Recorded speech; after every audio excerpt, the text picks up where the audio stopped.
Guten Abend, ladies and gentlemen. Good evening. Welcome here tonight at the International Summer Festival at Kampnagel in Hamburg, Germany. This is the third and final week of the International Summer Festival. And this festival is all about providing a platform for new artistic approaches in the performing arts. This year, for example, we had a wonderful production by an artist from Singapore, Ho Tsun Yen, on Southeast Asia. From Cuba came the Malpaso Dance Company, also with a world premiere on religious and pop cultural dances. And if there's one thing in common that all our artists share, it's that they all take their subject from the present. And as a festival that is highly alert to the present and to the world around us, we always have a theoretical platform basis each year.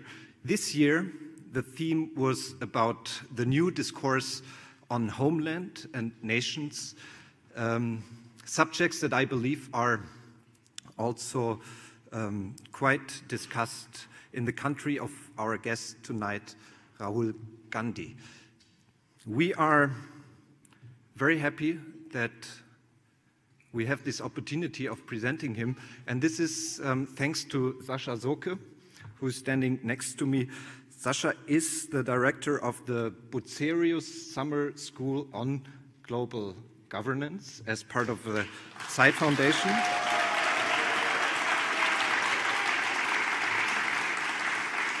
And this is actually a collaboration that has been going on for some years now, and I'm very happy that we have such a high-profile speaker tonight. Thank you, Sascha, for making this possible, and you will say something now about our guest of honor tonight, but I'm very happy to have you here, Mr. Gandhi. It's an honor for us. Thank you. Thank you, Andras.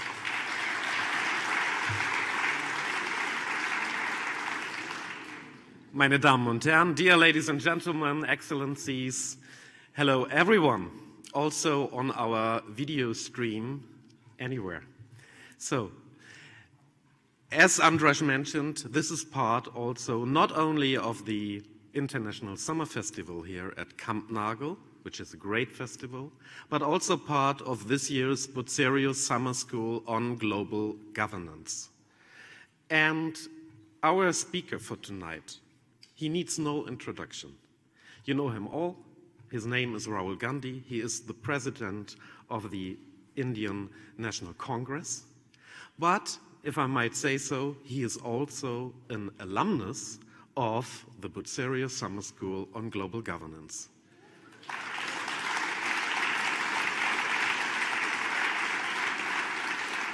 So you might ask yourself, what is this Bucerius Summer School on Global Governance? It's a 2-week seminar for young leaders. And Rahul Gandhi participated in 2005. And among our participants from all over the world, we have several high-ranking politicians, CEOs, and other people. And we are now very glad, and I would like to welcome him now. Welcome, Rahul Gandhi.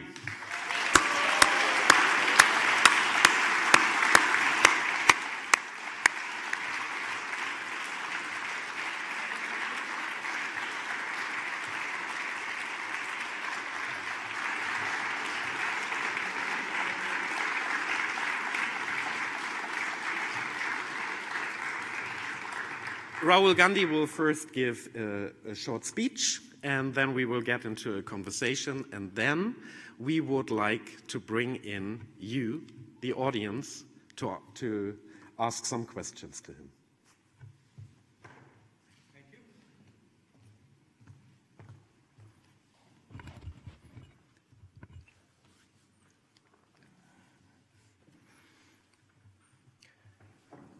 Thank you very much for inviting me here this evening. It's an honor for me to come.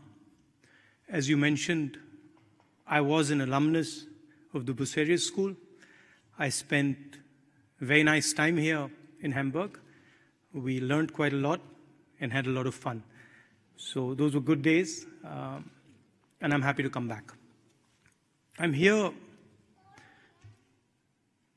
to tell you a little bit about what is going on in my country and how that is relevant to the rest of the world. So I'd like to start around 70 years ago, when India was locked up in hundreds of thousands of villages. India was a rural country. People lived in a caste society, rigid rules. They aspired, but it was very difficult to move outside the village. For some of you who haven't been to an Indian village, I can give you a little bit of a description.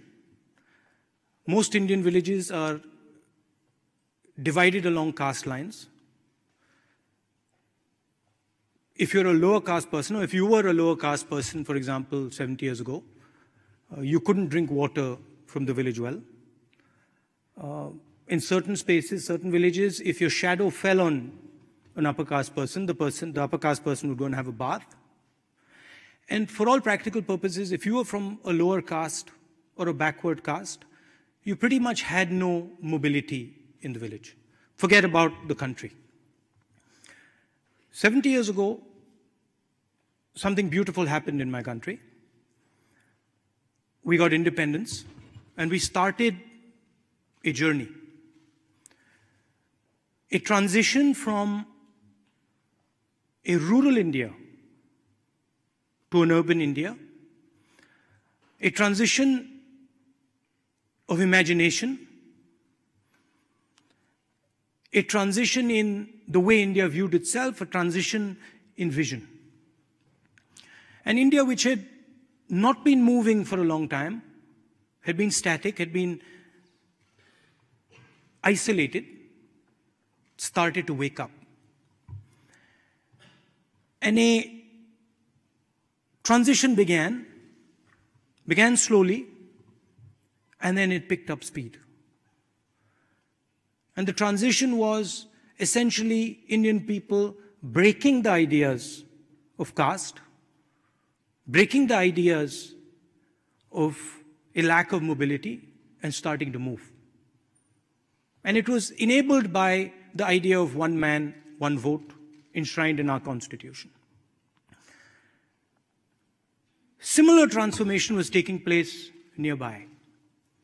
Hundreds of millions of people in India, hundreds of millions of people in China, changing their way of being, changing their existence.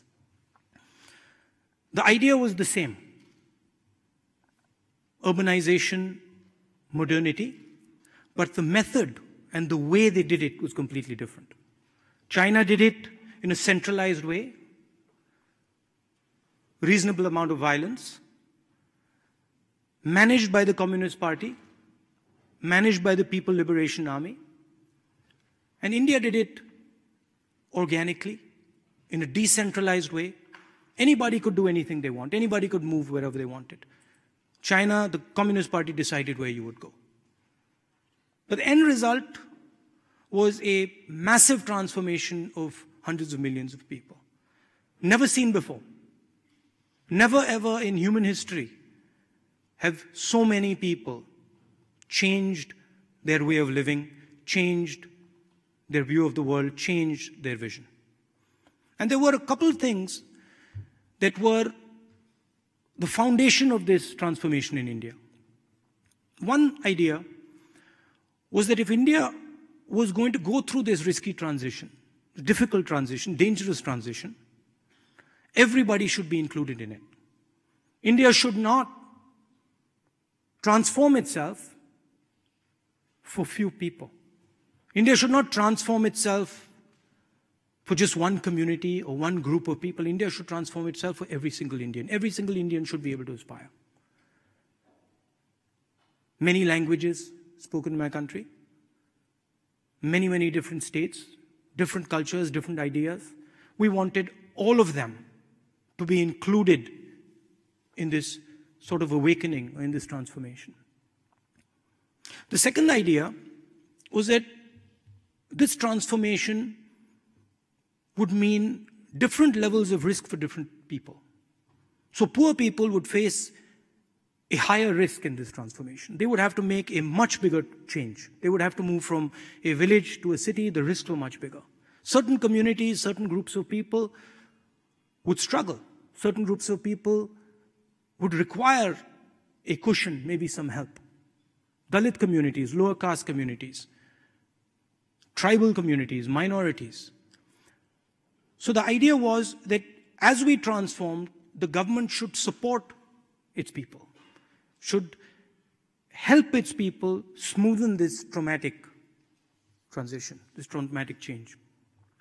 So the government, pretty much all governments, until the last one, this one, 2014, Narendra Modi government, followed these two ideas very, very strongly.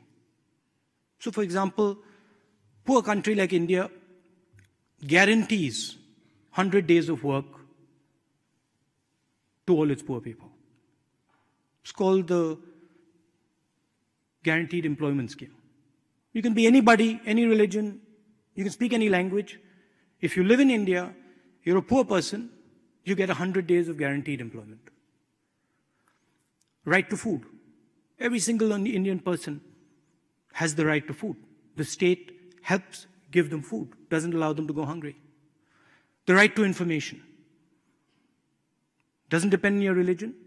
Any Indian person can ask their government about what is going on.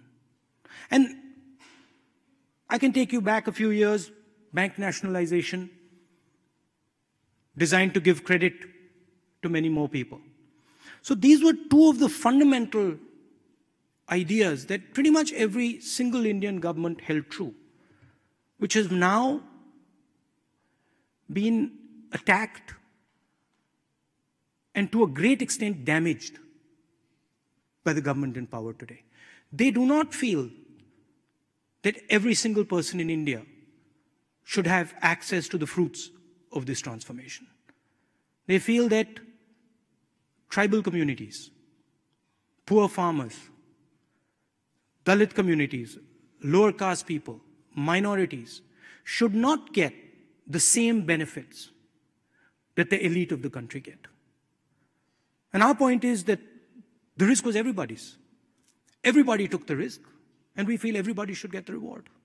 The other thing they've done is they've started attacking the support structures that were designed to help certain groups of people.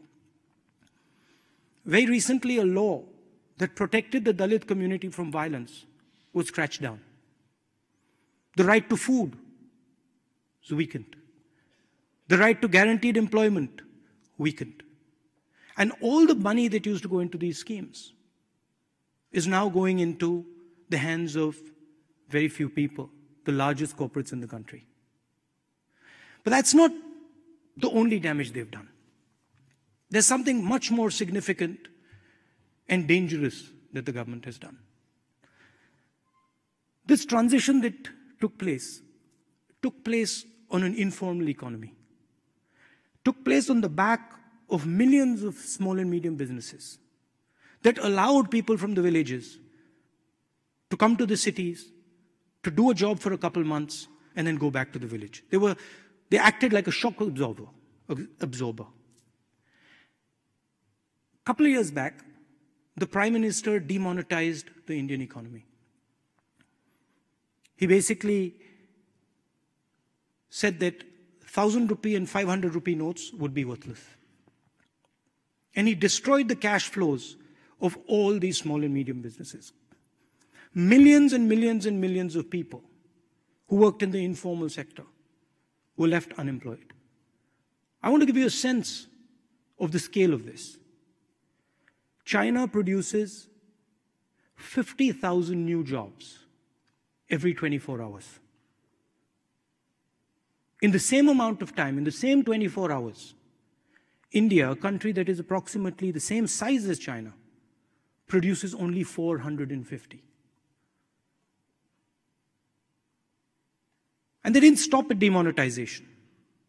They imposed a badly conceptualized, badly thought through, badly implemented goods and services tax, which complicated the lives of these small and medium businesses, and basically resulted in the closure of hundreds of thousands of them.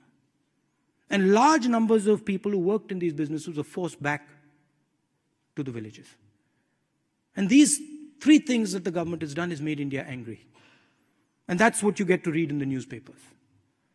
When you hear about lynchings in India, when you hear about attacks on Dalits in India, when you hear about attacks on minorities in India, that's the reason for it. That a huge, powerful transformation, which is frankly shaping the entire world, requires certain protections for its people. And that protection is being taken away. And India is reacting to that. It's very dangerous in the 21st century to exclude people. And I want to give you a small example. A strong example, but a small, strong example. The United States attacked Iraq in 2003. And one of the first things they did was Executive Order 1 and Executive Order 2, which is in common parlance called de-Baathification. But in fact, it was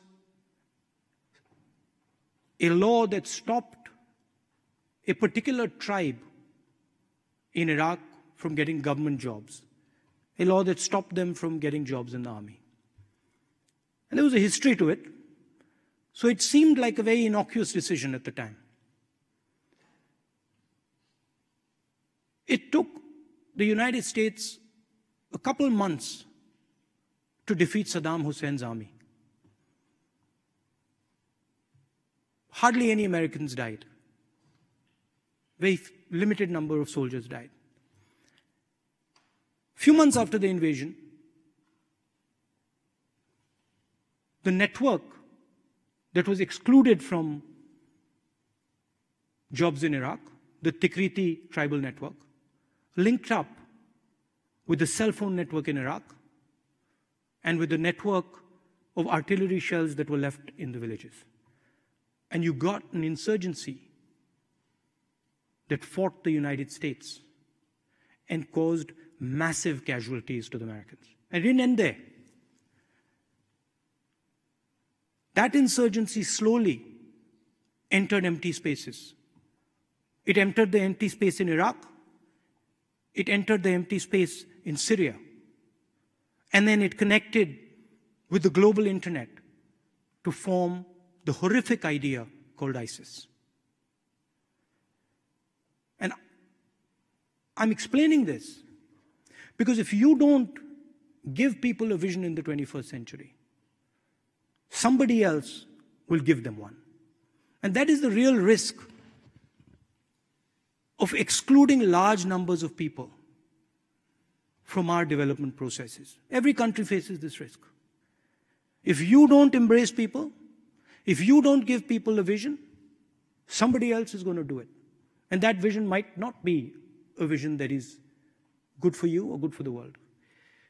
I want to end by telling you about a conversation I had many years ago with the ex-Defense Secretary, Robert McNamara, which has stayed in my mind. He had come to India and I asked him, what was your experience in the Vietnam War? What was your takeaway from the Vietnam War? And he said to me, you know, Rahul, during the war we used to talk to the Vietnamese. I used to talk to the Vietnamese generals. And we spent a lot of time talking to them. But we never listened to each other.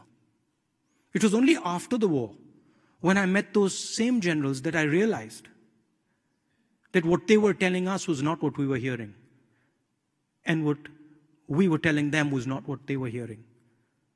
And he said that I wish that we had listened to them during the war. We would have saved many, many lives.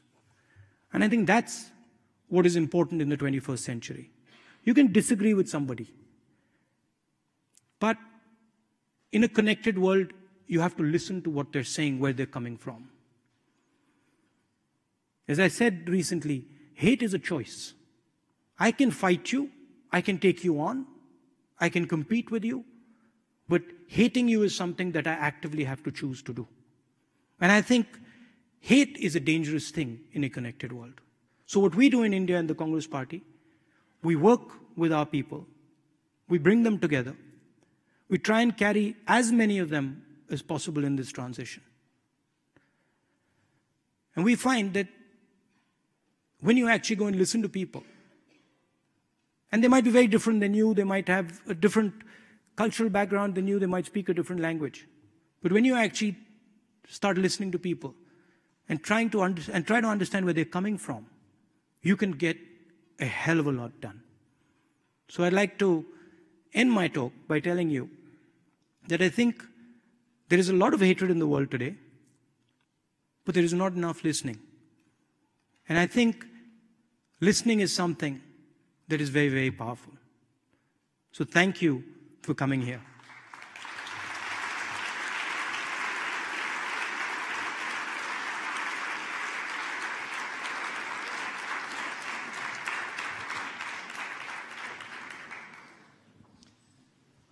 Thank you so much. I think there will be lots of questions from the audience, but let me go first. Okay. Because your last example was very interesting, talking about hate, because in these times we are talking a lot about hate speech and politics, especially when I follow you on Twitter. Yeah, I see a lot of hate speech. I see it with every politician. And me doing the hate speech? No, not you doing. Not you. The comments. The comments. Sorry, yeah, no. No, I just making sure. No, I think to listen to each other is very important, but there were times where there was no need to mention it. And also, I remember some weeks ago, there was a discussion in the Indian parliament where were you making slightly the same point in the debate about that not only fighting against hate is important, but also love. And at the end of the debate, you went over to Prime Minister Modi and you hugged him. Yeah, because... And maybe you would like to comment on that. No, it's, you see, non-violence in India is a foundational philosophy. It's a foundational philosophy of our nationhood. It's a foundational philosophy of our entire history. That's the essence of being Indian, is to be non-violent. And the basic idea is this, that if someone hates you, that is something that they're doing. Hate is, it is their internal emotion, it is their reaction to the world. Responding to their hate with hate is quite foolish, because it's not going to solve any problem. And you're in full control of how you respond to things. The only thing really you control is how you respond to things. So when the Prime Minister was making sort of hateful remarks at me, I was feeling that I needed to go in, give him a hug and tell him the world is not such a bad place and it is not all evil out there, and that there are many people who actually have a lot of affection, and I give him a hug. Thank you. Now, he didn't like that. He didn't like that because, no, Gandhiji actually wrote it. You see, he said that the only way you can counter hate is through love. You can't counter hate with hate because it just increases the hate. And when I actually went and showed affection to the Prime Minister, he was taken aback. He was upset by it. But it works. It really does. Also, it was quite unusual and a real surprise, and I also think a real surprise also to the members of your own party, wasn't it? Yeah, they were a bit, some of them didn't like it. Some of them told me later that, you shouldn't have hugged him. But I disagreed. I said, no. I think the conversation, not only in India, the conversation in the whole world, somehow people think that by hating other people, you'll get a solution. And I've seen in my own life that you simply won't get a solution. The only solution is through conversation. The only solution eventually is by talking to people and showing them that you understand where they're coming from. So then let's see how much love we will get from the questions of the audience. So, as I mentioned, we have participants of this year's Bucerius Summer School with us from 33 different countries from all over the world. But I would like to bring in not only participants, but also members of the audience as well. I would like to start with a member of our participants. Over there, Noura, please. Thank you so much for this. Am I allowed to walk up and down? Or? Yes, of course. Oh. Okay, but now I have to stand in honor of you coming. No, you can't see. They can't see me. I guess I with can. the lights. We can stand here.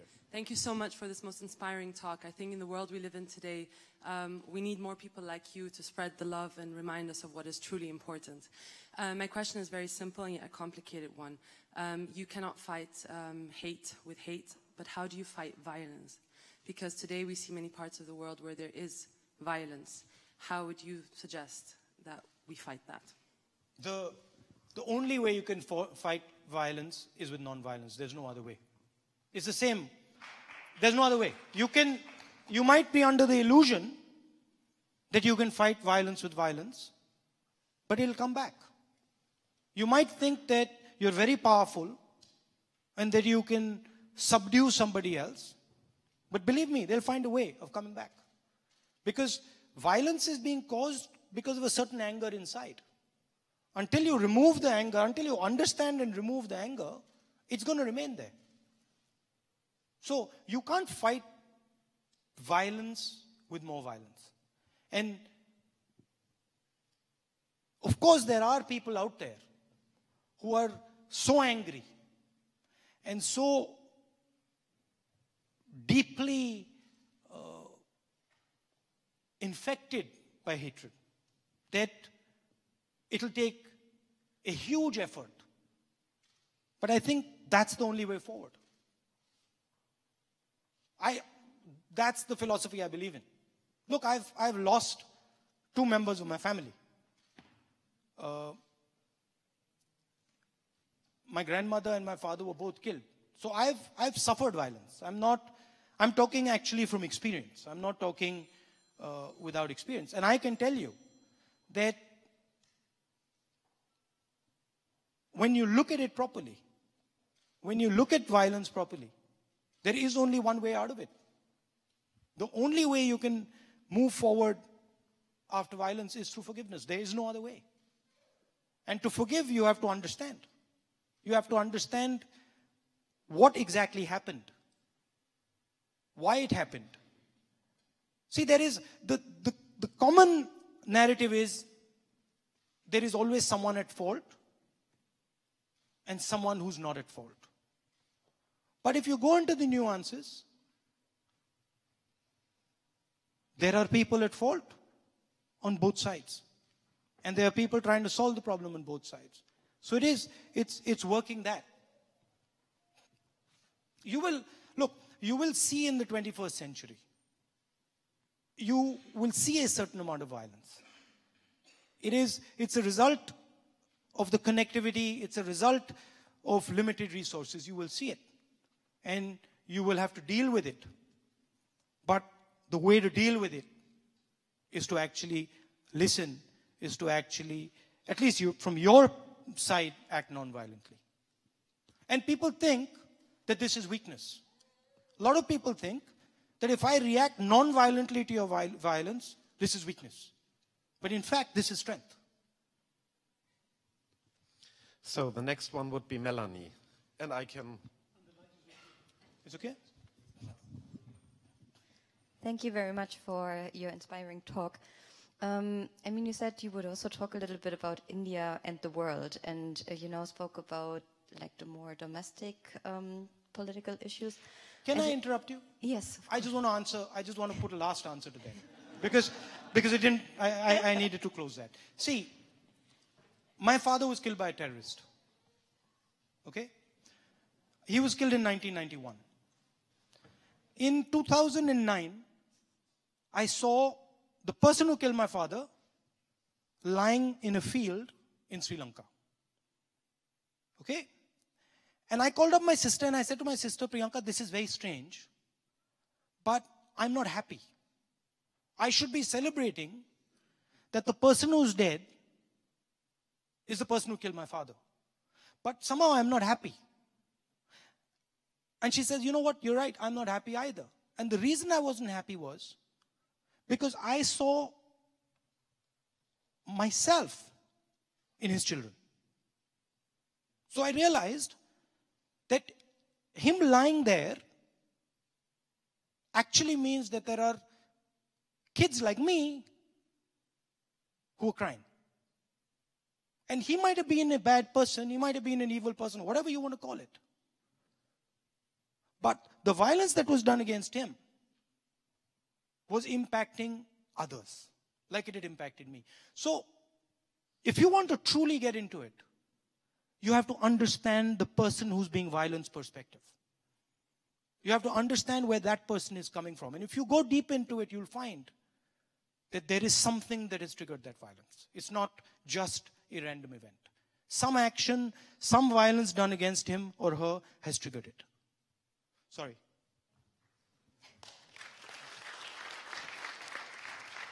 Sorry about that. No, I have to apologize because I will change the subject now completely.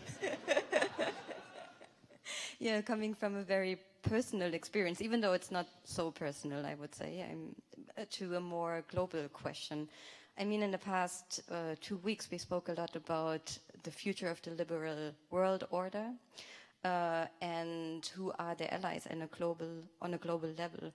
And I mean, you've also attended Bucerius Summer School, so I mean, I think you're very well aware of what we could have debated about. I have the notebook. I still have the notebook. Yeah. So where do you see India's role in the future when it comes to international relations? I mean, it's part of the BRICS countries and at the same time part of the IPSA countries, like the more democratic emerging markets.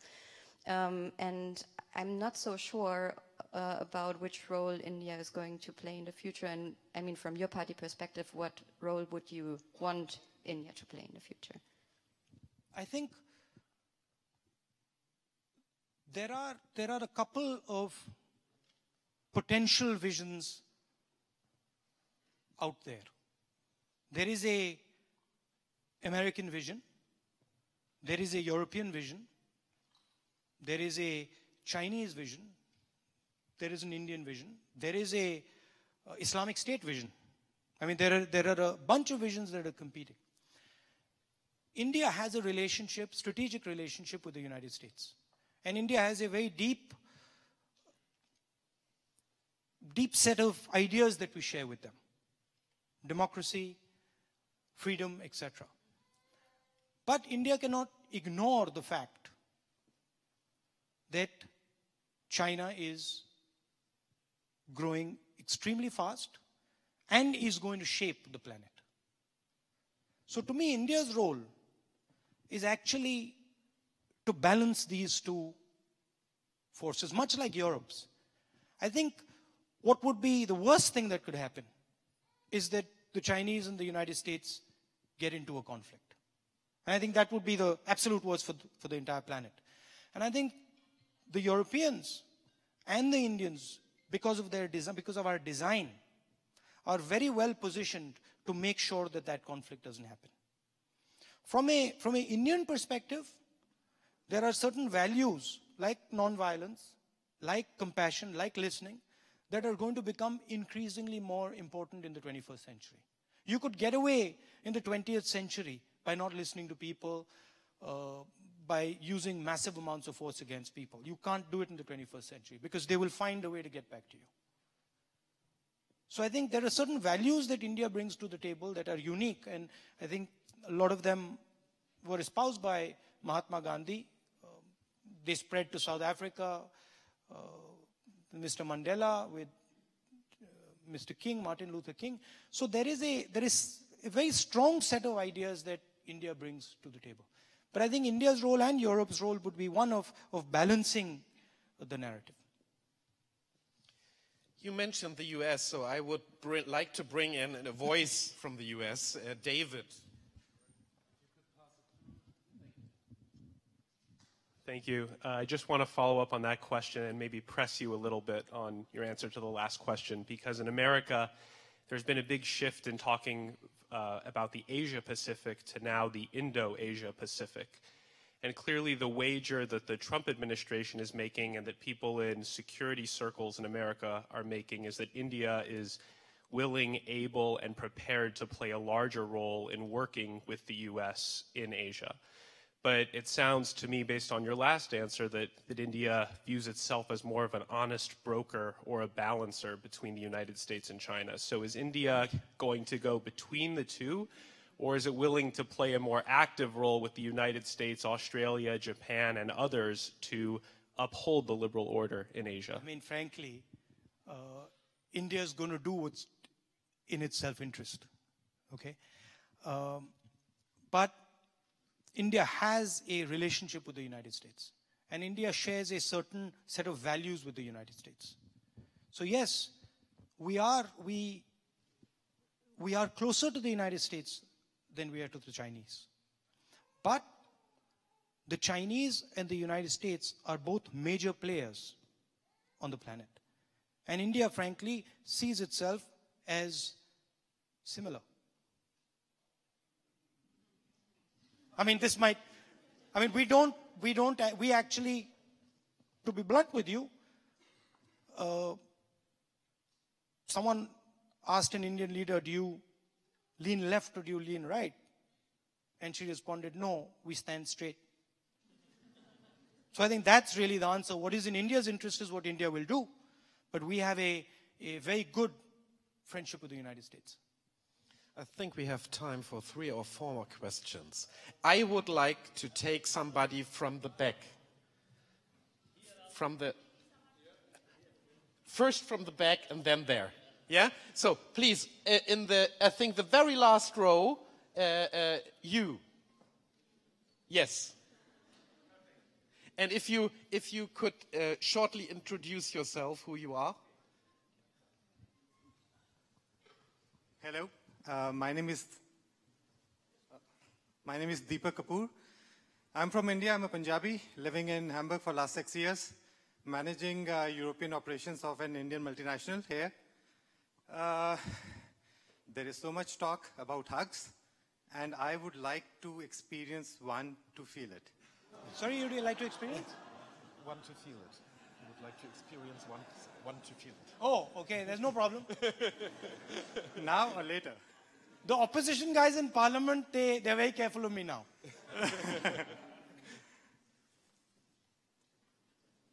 So that was...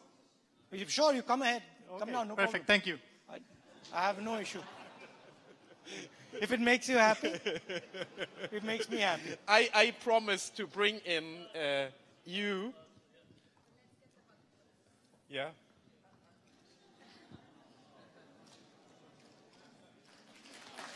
I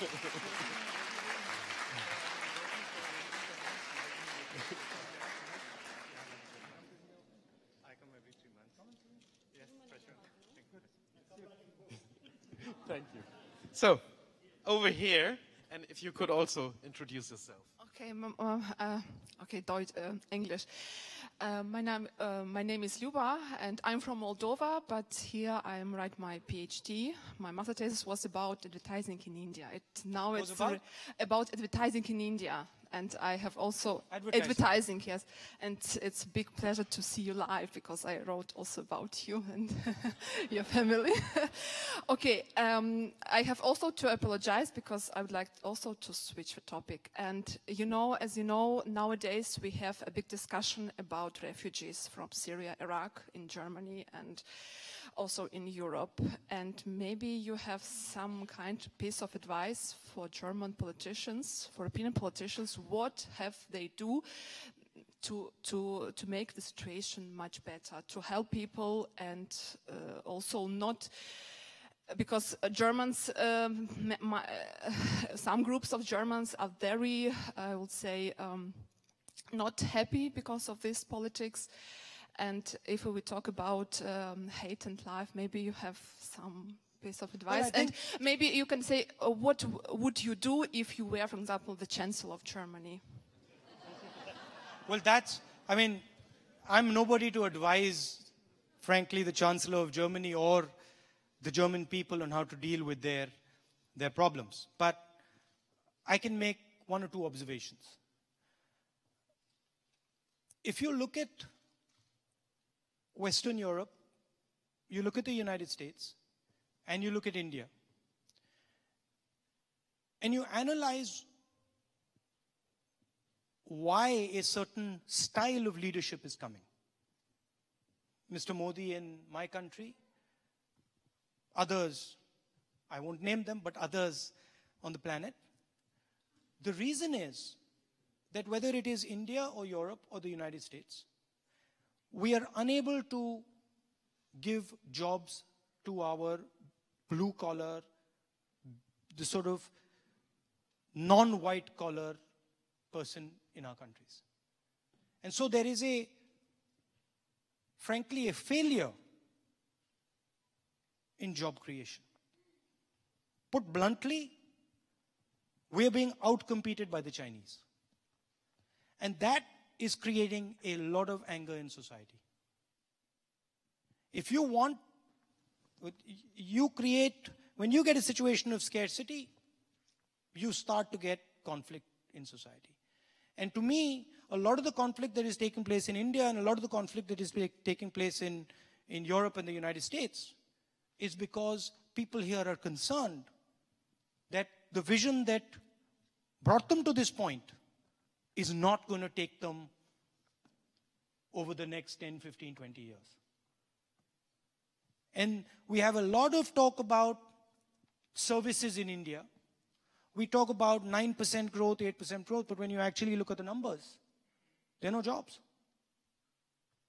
And that's a huge part of why this type of sentiment starts to develop. The other thing, frankly, is the West needs to think about the results of policies like Iraq and Syria. It needs to be careful when it goes in without understanding the consequences, without understanding the dynamics, the tribal dynamics, without understanding the societal dynamics in these societies. They might seem like weak countries, but every single country has a tremendous amount of power in it. And you disorganize that power, you upturn it, it is going to have consequences. So I think providing a vision to Europe, which is not an easy thing to do, and frankly, I can't do it. Providing a vision to India going forward, and India is developing that vision. We are beginning to understand how we move through this dangerous time. But the stuff that worked 5 years ago, I mean, I've experienced it. The stuff that worked in 2004 didn't work in 2014. It just stopped. And frankly, a lot of the conversation that takes place is about outmoded ideas. Ideas that are not actually going to work in the 21st century. I ask, when I meet leaders of European countries, I ask them a simple question. I say to them, look, you are saying to me that you're pro-globalization. I can see that globalization benefits India. I can see it quite clearly. You just please answer me this question. How are you going to, with your cost structure, how are you going to compete at the blue collar level with the Chinese and the Indians? I've never got an answer. And so there is tremendous energy in Europe. There is tremendous ability in Europe. But it requires a vision that utilizes that energy. It requires a vision that brings people together and says, okay, we got a problem. And this is my main complaint with the Prime Minister in India. India has a job problem. But the Prime Minister refuses to say it. And if you don't accept it and you don't say it, you can't fix it.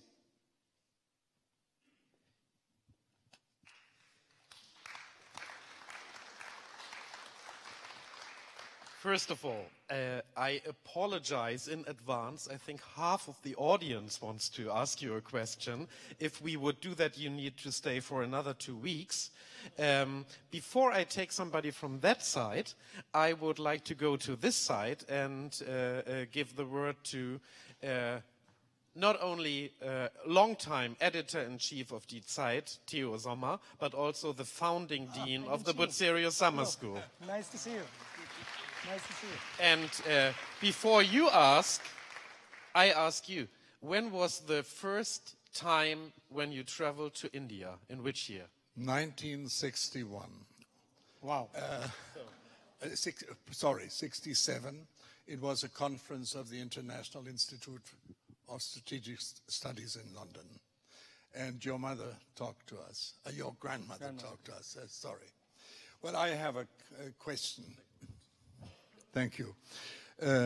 Here in Germany, all we talk about is about the Chinese century. And people have a feeling that India is limping far behind. So my first question is, are you catching up? And when will you have caught up? And my second question, what do you see for the future? There are problems between India and China. You have border skirmishes all the time. What is the line? Is it communication, cooperation, coexistence, or is it going to be confrontation and conflict? Thank you. I don't think, well, I hope it isn't conflict. Because a conflict between India and China, or a conflict between China and the United States, is something that not only India, but I don't think the world can afford that. So I don't think it's going to be conflict. I think it's going to be a mix of the other things that you said. I think it's going to be strategy. It's going to be cooperation sometimes. It's going to be pushing back other times. So I think you're going to get a mix of that. The other idea that you said, who's winning the race? Now, this makes it sound that there is something, there's one thing that we're racing towards. But that's not how it really is. Because frankly, we have a completely different vision of ourselves than the Chinese do. And what we value is different than what the Chinese value. So it's a completely different set of things that we are actually fighting for. We like the idea, for example, that anybody can say anything in India. Now, you might say to me, well, China is growing at 11% and India is growing at 9%. And I'll say to you, well, how many percent do you give the fact that anybody in India can say anything they want? I'll give that a couple percent. I'll give that maybe 3%. So where I run into a problem is a uniform sort of rule for what success is. I respect the German people enough to say, listen, how you define your future is up to you. That's why I didn't really tell you,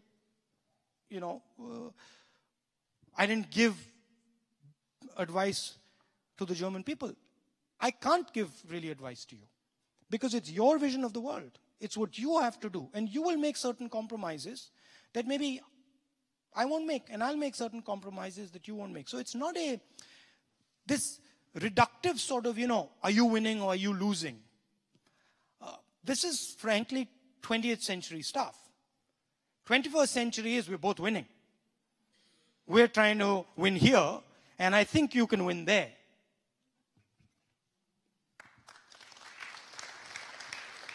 We will take a question from this side. Yes, and if you could introduce yourself briefly. Hi, I'm Sanika, and I'm studying a master's program here. I'm doing journalism. I'm also doing my master's. I understand that this is about global governance, and I'm supposed to probably ask something related to that. But my question is a little more towards introspecting about India from your thoughts. I'm doing my master's thesis on the Me Too movement, and I'm sure you must have heard about it or know about it. So I'm wondering what your thoughts are about women's safety in India, because recently there was a quite critically challenged piece on Reuters about how India is probably one of the most unsafe countries for women in India, in the world. And I was wondering what your thoughts about this topic was. I would disagree with the idea that India is the most unsafe place for women, but I would agree with the idea that the treatment of women in India leaves a lot to be desired. I think there is a huge amount of violence against women in India. A lot of it is visible, a lot of it is on the street. Huge amount of it is invisible, you never see it. It happens in houses. Women never talk about it. I think it is a cultural issue. It is an issue of how Indian men view Indian women. And I think it requires a huge amount of work to fix that problem. That's one component of it. The other component of it is that the level of violence in India, for the reasons I explained earlier, is increasing. And whenever the levels of violence increase, the people who are weakest bear the biggest brunt.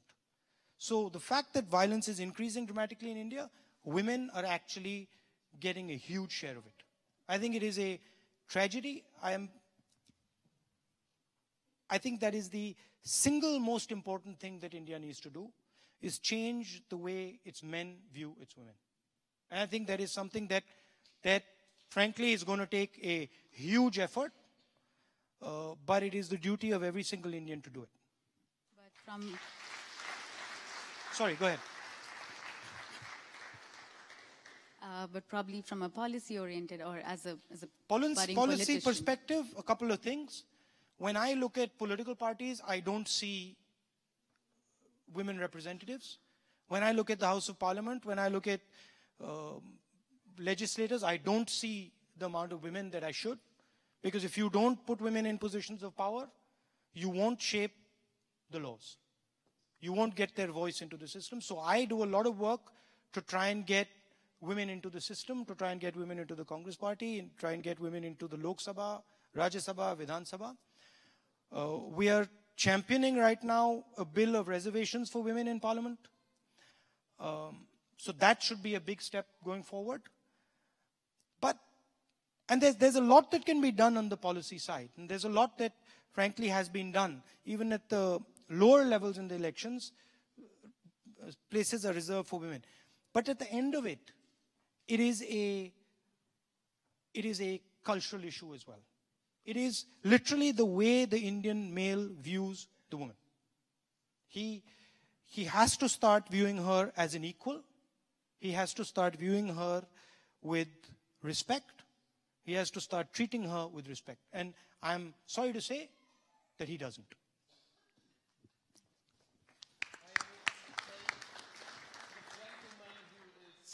There, right, you? Sorry, can I? Yes. See, one thing is for sure. Can we get the mic over there? You simply cannot build a successful country if you do not involve its women in building it. And that there, if you ask me, where, you said, are you winning the race? That's a race I'd really like to win. I'd give that a lot of weight. So now the mic is over there. Good evening, Mr. Gandhi. Good evening. My name is Richard Mantosh. I'm a lawyer from Kolkata originally. I'm studying my master's degree in law in Hamburg at present. So I had a very simple question. I've been trying to come up with intelligent questions, but the fact that you did already mention about China filling 50,000 jobs a day versus India filling 450 jobs a day.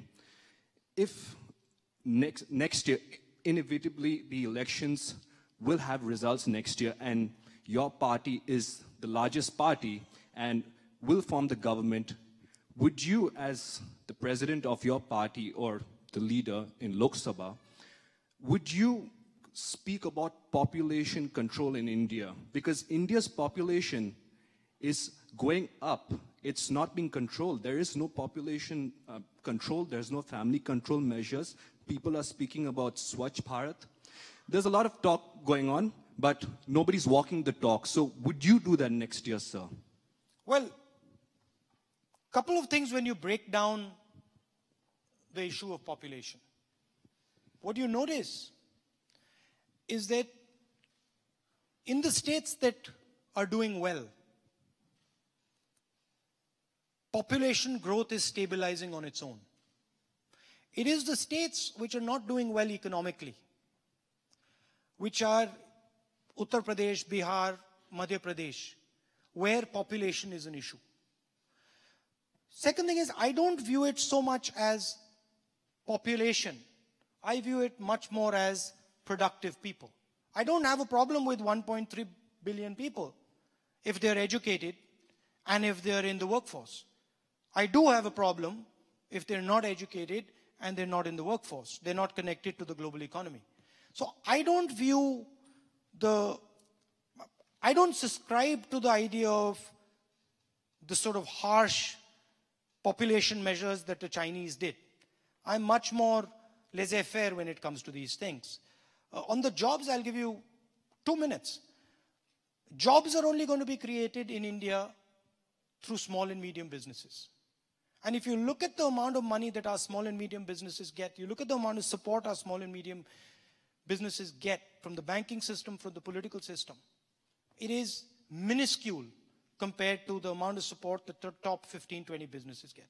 So if you want to start competing with China and India, if you want to start competing and start creating jobs in India, you have to look towards small and medium businesses. And frankly, that's something that we can learn from the Germans, who have such a system and have shown the world that it can be extremely successful. Thank you. Thank you so much, Rahul Gandhi. Am I done? We are already much over time. Okay. And so thank you so much you. for this wonderful talk and discussion with the audience. And I am so sorry for the huge amount of people here that couldn't raise their questions. I'm really sorry, but as you see, our time is limited and there were so many others who wanted to speak. Sorry. Thank you. Thank you very much for giving me your time. It's been an honor. Good night.